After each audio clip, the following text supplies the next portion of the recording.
Oh, shit. We're back. It's the second major of the year. Maybe my favorite if it's opposite day. I think it is my favorite. I'm kidding, man. But, I mean, is the PGA Championship that bad? I don't think so. I can get behind it. Maybe it's because it was in Oklahoma last year, so I'm a little partial, but I had a good time at it last year. It's actually, I've been 3 out of the last 5 years. Maybe that's why I like it so damn much. You know you can't get into Augusta. Fuck. What's up, new guy? I'm the Degenerate 75. I'm a PGA DFS content creator who is here to help you get a little bit better, both at sports betting, but more importantly at PGA DFS. I've been doing it a long time. Probably give you a couple pointers to help you quit stepping on your dick. If you want one of those boring-ass talking heads that just gives you a stupid fucking picture in the wrong channel, I encourage you to go ahead and click off now. But if you want to learn a little bit about the game and see the course and everything through a different lens, maybe check out this channel. And if you really like the cut of my jib, check out the schedule up here. Very busy week coming up. I'm doing the course preview show right now because it's Sunday, and then I'm going to be doing live best ball drafts for the PGA majors. Go check out that video. Of course, the emergency stream, the final word in PGA DFS before we lock in our week-long lineups, aka kicking the nuts. And I'm doing 3 live showdown hoedowns next week. I did one Saturday night. I will do 3 of them next week. The people demand it. All right. Let's get going. All right, the first thing you need to know, this is my 1-year anniversary. My channel is 1 year old, and because I'm not a poor, I'm giving away over $500 on the Wednesday night stream. So do me a favor, and if you're a new guy, first of all, drop a like. I might put your name in there twice. Welcome, new guy. And for everybody else, leave me a comment telling me one guy that you were really wanting to play this week, maybe a brief explanation why you want to play him, okay? That will get your name in the drawing. Make sure to like and subscribe if you haven't already done so, and leave a comment. That will get you in all the major drawings that are going on. Okay, let's get to it. If you don't know, they're playing in Rochester, New York, which is upstate New York. Don't think this is New York City, bro. Okay, everybody just thinks New York's like New York City and nothing else. No, it's like upstate's like Vermont. There ain't nobody there. So here's what you need to know. It is Oak Hill Country Club. Okay, it is a course that they have played the PGA Championship numerous times, most recently in 2003 and in 2013 where Jason Duffner won. Yeah, did you know Jason Duffner's won a major? What is life? Yeah, I could name 50 golfers off the top of my head who have won a major that are definitive, or who have not won a major who are definitively better than Jason Duffner. Whatever. This course is, it's undergone a lot of restoration since the last time we saw it, right? There's a lot of changes. The last time we saw it, there was way more trees. So, like, being a little short hitter that could just play positional golf was kind of a good thing. But they've taken a lot of those trees out. And, yes, they've grown up the rough. And, yes, there's elevated greens. And, yes, there's very punitive bunkers. But this course is a par 70, only 2 par 5s. And it's going to come in right at 7,400 yards. That is a long-ass course, Bob. Not to mention when you have bunkers on either side of fairways that are super deep and punitive. These aren't those little cute bunkers where you just got to pick it out clean. This is like you hit the ball out sideways, or you hit your wedge straight up and it goes 60 yards, right? So if you land in these, it's almost a guaranteed half shot. So right off the bat, I can already tell you that anytime I'm at a major, I'm playing guys for majors, you know, and a given week of PGA DFS, we're all about approach. It's all about approach. But why I love the majors and why they're so good, other than all the fucking carnage we're going to have this week, is this. It's really going to test all 4 parts of the players' games, right? Matter of fact, approach sometimes is about the only thing I even look at with a lot of guys, especially at Birdie Fest, right? But this week, it's going to be just an equal part to what I look at. And I think off the tee might be the most important because guys that can hit it long and straight are going to have a mega edge at this course, okay? Why? Because these long par 4s are going to annihilate these guys. We have 12 par 4s, and 9 of them come in at very long and difficult, right? And of the 2 par 5s, you're thinking, oh, well, you know, it'll even out there. No, because really only one of them you can get to in 2 shots. The other one is almost a forced layup, and so you're going to be playing it short. So I need guys. It's all going to come down to who doesn't get killed on those long par 4s. It's going to come down to that, okay? And so that is what I'm going to be looking at. And the best way to not get killed off of a par 4 is to be on the fairway 320 yards down the middle, right? So right there, off the tee this year is going to be super important. And if I had to go, would I rather be short and straight or long and wild? I think I'd rather take long and wild. Yes, they grow the rough up at the PGA Championship. I'm sure you've already seen the little golf ball being dropped in the rough, but it is better to be playing out of the rough now that they've taken all these trees than it is to be playing a 225-yard shot into these green complexes, okay? So right off the bat, you're going to need to be good off the tee, preferably long and straight, but if I had to choose one, give me long, okay? From there, the par 3s are no joke, coming in at 214, 175, 226 and 181. These are all going, we don't get you don't get the little flip wedge where you get to spin it in there and get your free birdie, right? All of these are going to be true grinds. If you land in the bunker, a lot of times, depending on which bunker you land in, it's almost certainly going to be a 4 on those par 3s, right? You're going to get a bogey. You're just not going to be able to get up and down from those bunkers, no matter how good your short game is. Matter of fact, short game is a super important part of what we're going to be looking at this week, right? I think you really want to factor in around the green, but I'm going to come at you in a weird direction and say that I think it is so punitive with the super difficult bunkers, with the little mounding all around the course, the elevated greens. All of these things are going to make being a good around the green player very difficult this week. And when it gets difficult for everybody, it really slims down the margin of error, right? So maybe guys that are traditionally not the greatest around the green, maybe they'll be evened out because everybody will be struggling balls on this course to get up and down, right? From there, I want to go point out what Andy Lack did. This is Andy Lack did this. He went and played the course, okay? If you don't know, Andy Lack on Twitter. I'm sure you know him, right? But he went and played Oak Hill, and he played the course from the tips, and this was the ranges in which he said would come in, right? Because this data we were just looking at there was from the 2003 and 2013 course. And you can see they're going to be hitting mid to long irons all day long, Bob. All day long, right? You can see that 10 of the 18 holes, you're going to probably be coming in from 175 plus. Okay, I know these guys are good, but that is still mid to long irons for these guys, okay? So the majority of your shots will be coming in from that range, right? Very few wedges. And matter of fact, one of those wedges is probably just going to be on one of the par 5s where you laid up, right? So you're going to need to play long, difficult par 4s well. Not only are you going to need to do that, you're going to need to be able to grind your balls off, okay? Instantly, when I think of guys that grind, first of all, I always think of British guys, right? I think of Fitzpatrick. I think of Lowry. John Rahm is a grinder. Scotty Scheffler is a grinder, but they're also just incredibly talented, right? You know who's not a grinder? Colin Morikawa is not a grinder. Peak Brooks Koepka, that is a grinder, right? Guys that will go out there and grind, I think is what it's going to be. I've heard some people say that they think the winning score could be in double digits. I personally think it's going to be a true carnage fest out there, just from what I've seen of the course, getting a little preview of what's to come with the weather.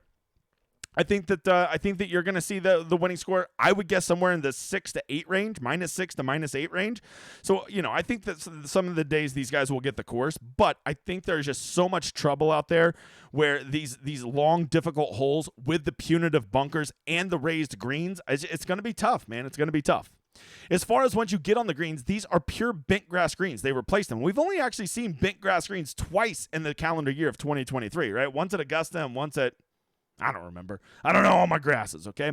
But it's only the third time we've seen it. So knowing who's a good bent grass putter could really be important this week, right? Because it's the PGA Championship and they have sub-air on the greens, we have to assume that they're going to keep these greens running fast. The PGA Championship is tired of being the bastard child of all the majors, and you can really tell on the last 5 to 10 years, they have really amped up the difficulty of this tournament. They don't want the winning score at -19. They don't want the winning score at -12. They basically want it to be like the U.S. Open, right? They want even par to be a great score.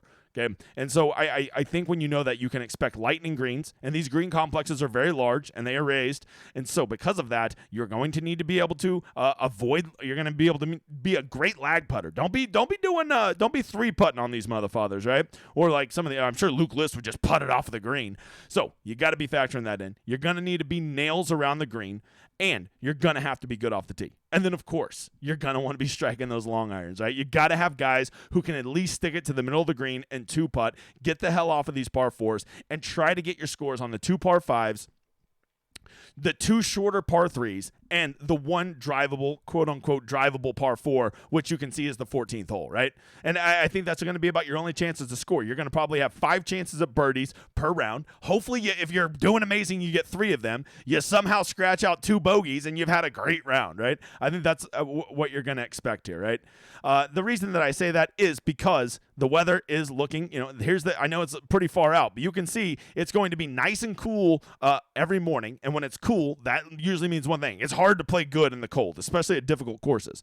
Furthermore, you can see Friday and Saturday and Sunday, we are expecting some nice gusts on those 3 days. Thursday, as of right now, looks immaculate, even though it looks a little cool, right? Furthermore, Saturday looks like it get a little rainy. Get Ricky out there in the old rain pants. That's his game, right? So that the early weather would only make me think that this course is going to probably play as difficult as we're thinking, right? Maybe in ideal conditions, these guys could probably get to -10 or -12, but I don't think we're going to see ideal conditions, right?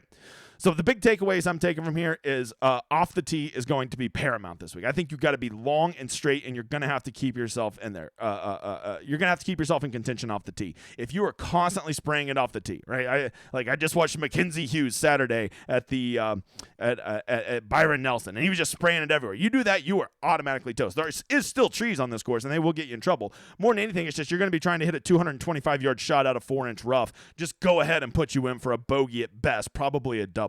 Okay, so I need guys who are bombing it out there, guys who've been really good off the tee. Okay, from there you're gonna need guys who can scramble. I don't think just bombers can get it done here. I think that creative players who can scramble their balls off can also get it done here, right? And then more than anything, I just love grinders. And once again, I think of grinders. I think of Danny Willett. I think of Sepp Straka. I think of Matt Wallace, right? I don't know why all my grinders in my head are freaking Europeans, but maybe it's just because European courses you have to grind a lot more than you do here at the American courses. And so because of that, I'm gonna be playing those guys. Those guys don't phase me. The other kind of guys that I'm, of course, not afraid to play is ball striking SOBs, guys who can smash long irons who are good off the tee. Give me 2017 Francesco Molinari, and I'm all in, right? Sadly, Francesco's not that good anymore. That kind of player is the kind of guy that I want, right? Somebody who hits it nice and straight off the tee, decently straight. Victor Hovland would be a good one, right? Now, is he a great around the greens player? I don't know about that, Bob, but I will tell you, tee to green, he is a guy I think that could get it done, right? What I don't want here is delicate flowers who need perfect conditions, right? We'll call that the Morikawa and Rory group, okay? So that's my big takeaways from the course. Those are the things I'm going to be looking at. Those are the things I'm going to be focusing on. I'm going to be making all my models based on that stuff, and I'm going to play that because we don't have any course history to go off. You can go back and look at 2013, but it's almost useless, Bob. It's almost useless. The course is so much different, and if you think guys like Jason Duffner can play well at this course, you are a fool. Okay, they're not going to get it done. Jason Duffner, it was a different course back then, and the tour kind of sucked back then. So there's that, okay? That is the course preview. But let's get on over to contest selection. What are the contests you should be playing in? First of all, let's just go ahead and have a quick conversation. New guy. This is the Millionaire Maker. This is what you're going to play in, right? You're going to go take a dump Wednesday night, and you're going to make your lineup sitting on the shitter, and you're going to be like, man, I'm going to win me $1 million. Let me go ahead and tell you, new guy. No, you're not. No, you're not. You're not going to do it. So you know what? Instead of putting your 4 lineups in there and just blowing $100, dude, you could go play in such better contests. Look at the big $5 this week. If you want to play in a lottery and actually have a chance to win, I highly encourage you to check out this one, right? This one, you could put 20 lineups in this for $100, and look how much better that payout structure is. Notice that second place is half of first, whereas in the Millionaire Maker, it was only 15% of first. 10th place is 1/50th, and the other one I think is 1/100th. Disgusting, right? Play in these tournaments that have much better payout structure. And if you really want to be a champion, new guy, quit thinking that you're ever going to win $100,000, that you're going to pay off your mortgage playing fantasy golf, and go play in these smaller contests, right? So much better to go play in a $5 single entry. Now, 11,000 people is something you might beat. Okay, you ain't beating 120,000 people. Even smaller than that, go check out like these $8 3 maxes. They're so much better investment of your money. You still get a good sweat. You know if you win $2,500, you're going to be dancing naked in the streets. So don't act like that ain't a big deal. And with only 3,600 people in there, that's something you might actually win, dude. From there, as always, I highly encourage you guys, play in contests at which you can max enter, right? This $250 4 max is the nuts of a contest. Look at this. It's a $200,000 prize pool, only 15% to first. And then look how great that payout structure is all the way down.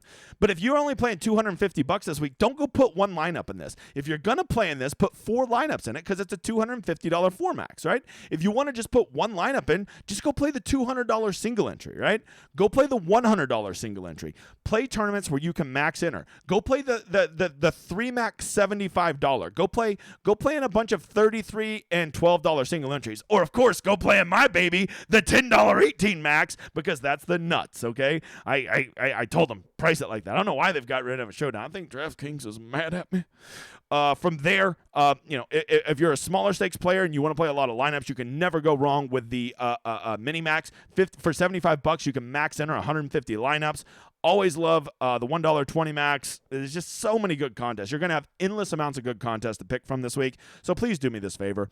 Decide how much money you're going to play. Decide how big of a player pool you want to have. How many guys do you like this week? If you only like 10 guys, just go play in a 3 max and put all your money into those 3 lineups. If you like 25 guys, go play 150 lineups, okay?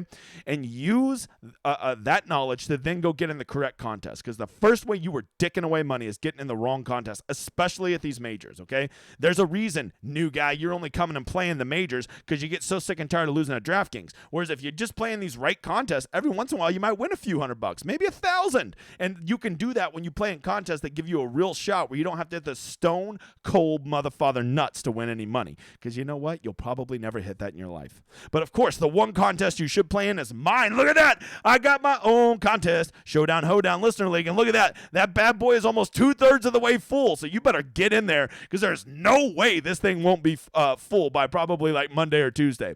So if you want to play in my very first Showdown Hoedown contest, it's $5 to enter. You can enter up to 3 lineups. By the way, that'd be the best thing you could do with your $15 is get in my contest. Not to mention, I will give extra prizes to the guys who finish up top.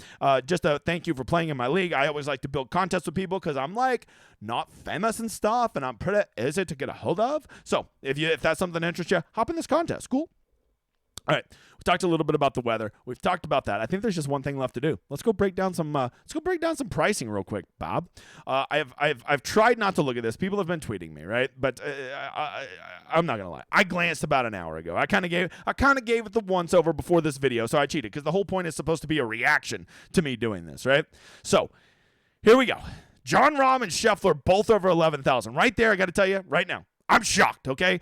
DraftKings loves to do this for majors. They love to make pricing what I like to call baby shit soft. Why do they do that, new guy? Because they know that all of the noobs, people like you are playing this week, and they want it to be easy for you to make your lineup so you don't get discouraged to not play. So they usually make the pricing super soft. So the fact that we have 2 guys over 11,000 at a major is pretty crazy. I can't believe it, to be honest. Yes, I get that both those guys are playing like gods right now, but still, that's so rare to see that. And then what's even crazier is then they have 3 other guys over 10,000. Like, truly baffling that Rory, Morikawa, and by the way, those 3, Morikawa, 10, what the fuck? Those 3 guys over, so 5 guys are 5 figures and above, right? So basically, if you want to start Rahm and Brooks, you're going to have the grossest lineup of all time. DraftKings is basically telling you, you ain't playing Rahm and Scheffler with any of these other top guys. That's what they've done to you, right? So you're going to have to get really creative with who you like up top. You're going to have to make your stance, and you're going to have to move. Now, Rory being 10-7, that's fine. Kawa being 10-3, for the life of me, I don't know what the hell that's about. If he gets over 7% ownership, I will be shocked. I don't care how many PGA championships he's won. That was back before he got married and became a huge bitch. Okay, Brooks Koepka looked good at the Masters, but all I can remember is that Sunday. Please let Brooks be chalky at 10,100. Please, sweet baby Jesus. Xander at 9,900. People are going to want to play Xander at a major. Look, I keep telling you, you're going to need to be good at all parts of your game. Xander's good at all parts of the game. Patrick Cantlay at 9,700 seems like a bit of a misprice. I feel like he should probably be definitely more than Morikawa. So the fact that you're going to give him at 9,700, he's just shaping up to be chalk. But I will tell you, Patrick Cantlay doesn't have a great history of playing well at tough courses. Spieth, we got the wrist injury. I think at 9,600, I would be shocked. Unless we get some big news that he's looking great and feeling great, I would be shocked if he gets over 5% this week. I'm not kidding. I think he will be that low if he even plays. Tony Finau, that's a very fair price. Thomas, I still think they have a little underpriced at 9,400. He is kind of a PGA champion. So there's that. Man, this pricing is tough. Look at all these guys over 9,000. I mean, Cam Young at 9,200. Jeez Louise. Man, Power the Leprechaun. Cam Smith at 93. No one's going to play him. Victor Hovland, Sung Jae. See, this is where people are going to want to play. People are going to play. Like, you're going to feel so much better when you have Hovland and M and Day in your lineup. Homa at 8,700? Jesus, I didn't even see that. Max Homa is 8,700. I feel like Max Homa should be like 9,400. Right there. He'll be chalk. I got to imagine Hovland, M, Day, Homa are all going to be popular. Ain't nobody going to play Dustin. He's playing like garbage over there on the live, and he didn't look great at the Masters. Decky is saying he's tired. No one's going to play Decky. And then I think that this is where you're going to see a lot of ownership. People are going to ask themselves, hey, all these guys are really good players. Why don't I just go play these guys in the low 8s and save all that money? Fitzpatrick, Hatton, Lowry, Tigala, Fleetwood, Connors, Neiman. I think this is going to be everybody's favorite zone. I think they're going to want to come grab one of these top guys, and they're going to want to pepper 2 or 3 of these guys in here, right? Keegan Bradley, Justin Rose, Patrick Reed. Oh, my God. Ricky Fowler, 7,600. Ricky Fowler and Patrick Reed, I have a feeling, are going to be a mega chalk. Mega chalk this week. Gooch and Answer. Man, this is just a really good range. This upper 7, basically everything from Hatton through what is that? We'll even throw Wyndham Clark in there. That is a hell of a range right there. That's where the value is. If you want to be different, try to only have 1 or 2 guys in your player pool from Hatton through what are we saying here? Wyndham Clark, because that is going to be the nuts area that everybody lands in.